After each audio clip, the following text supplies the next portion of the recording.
जो मतदार याद्यांचा गोंधळ होतोय, BLOचं काम आहे आणि आंबेगाव पंचायत समिती असो, आंबेगाव तहसीलदार कचेरी महत्त्वाचा हा सगळा खुलासा कशा पद्धतीने होतोय आणि एकूणच हा सगळा अनुरुंदी कारभार कसा सुरू? नाही कसं आहे, हा जो कार्यक्रम आहे हा निवडणूक आयोगाचा कार्यक्रम आहे.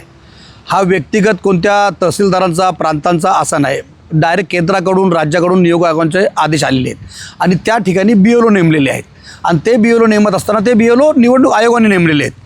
तहसीलदार असले पण ह्या तालुक्याचे, परंतु त्यांचा जो दुय्यम जो काम आहे ते ह्या ठिकाणी म्हणजे ह्याचे प्रतिनिधी आहेत निवडणूक आयोगाची, त्यांच्यावरती महत्त्वाची जबाबदारी आहे. त्यांनी जे BLO या ठिकाणी नेमलेले आहेत त्या BLOंनी जाऊन आपल्या ठिकाणी जाऊन एक ठिकाण त्याचं फिक्स करून, म्हणजे ज्या ठिकाणी मतदानाचे बूथ केंद्र असतात, मतदान केंद्र असतात, तिथं जाऊन त्यांनी बसावं असं त्यांना आदेश आहे. किंवा नाही तसं बसलं तर तुम्ही एक गावामध्ये जा ठिकाण तुम्ही करावं किंवा घरोघरी जाऊन तुम्ही याची सर्वे करावा असा त्यांना आदेश आहे. परंतु असं काही या ठिकाणी होत नाही.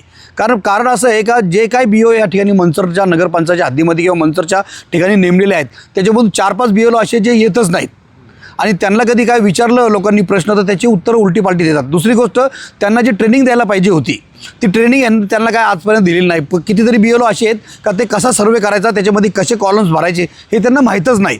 म्हणजे त्यांना लोकांना सांगावं लागतं अशा पद्धतीने करा, तशा पद्धतीने करा. म्हणजे मग तहसीलदार साहेबांनी निवडणूक आयोगाचे आदेश त्यांनी केराच्या टोपलीमध्ये टाकले का, काय केले, मग त्यांनी ट्रेनिंग का ना देण्यात दिली. आणि दुसरी गोष्ट, प्रत्येक वेळी म्हणजे जेव्हा मतदार याद्यांचं जेव्हा सर्वेक्षण होतं तर प्रत्येक वेळी तहसीलदार हे पक्षाच्या प्रमुखांची मिटिंग लावतात. मग त्यांनी ह्यावेळेस मिटिंग का नाही लावली, मग आम्ही पण लोकांना समजून सांगितलं असतं काय नाही आहे. म्हणजे तहसीलदार फक्त ऑर्डर करून गार झोपलेले आहेत, त्यांना त्याच्याशी काही घेणे देणं नाही. आणि मतदार यादीचा घोळ जो आहे हा पाया आहे, हा पायाच इथून रोवला जातो आणि ह्याच्यानंतर वरती मग मोठे मोठे घपले होतात आणि मग जे काय फेराफेरी होती ती सगळी इथून सुरुवात होती. आणि हा दुसरी गोष्ट अशी, हा नागरिकत्वाचा प्रश्न आहे. हा उद्या तुम्ही त्या मतदार यादीमध्ये तुमचे या ठिकाणी तुमचं मतदान नाही आहे तर मला तुम्ही कुणी पण इथं या ठिकाणी नाकारू शकतो. तो मनसरचा नाहीच आहेत, तो मनसरचा ना मनसरच्या बाहेरचा आहे. मग आम्ही या ठिकाणी काय करायचं, आता जे काय केंद्राकडून किंवा राज्याकडून किंवा निवडणुकाकडून जे सर्वे चालले आहेत याच्यामध्ये खास करून 12 बलुते समाजाचे जी लोक आहेत त्यांना मोठ्या प्रमाणात त्रास आहे. उद्या समजा माझ्यासारखा लोकप्रतिनिधी माझंच नाव कट करून टाकलं, मी काय करणार. तर ह्यासाठी त्यांनी जे BLO नेमले आहेत, आता मनसरमध्ये तर काय BLO असे आहेत का ते येतच नाहीत. ह्या लोकांनी काय केलं आहे, निवडणूक तहसीलदारांनी का प्रायव्हेट व्यक्तीला त्याचा ID दिलेला आहे.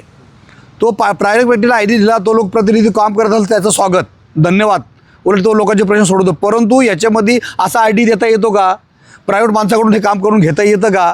आणि समजा उद्या करता त्याच्या परमेश्वर न करू त्याच्याकडून काय चुकीचा प्रकार कधी घडला तर मग ह्याला जबाबदार कोण.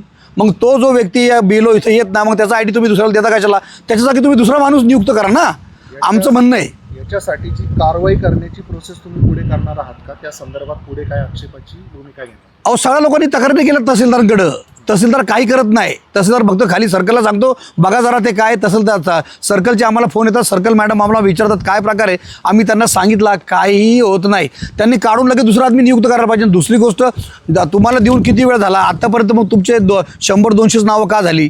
मग कुणाकुणाची चांगले जे BLO आहेत त्यांच्या कमीत कमी 800 नावं झालेली आहेत. एका मतदार यादीमध्ये 1100-1200च्या जवळपास नावं आहेत ते करण्यासाठी एका बूथमध्ये.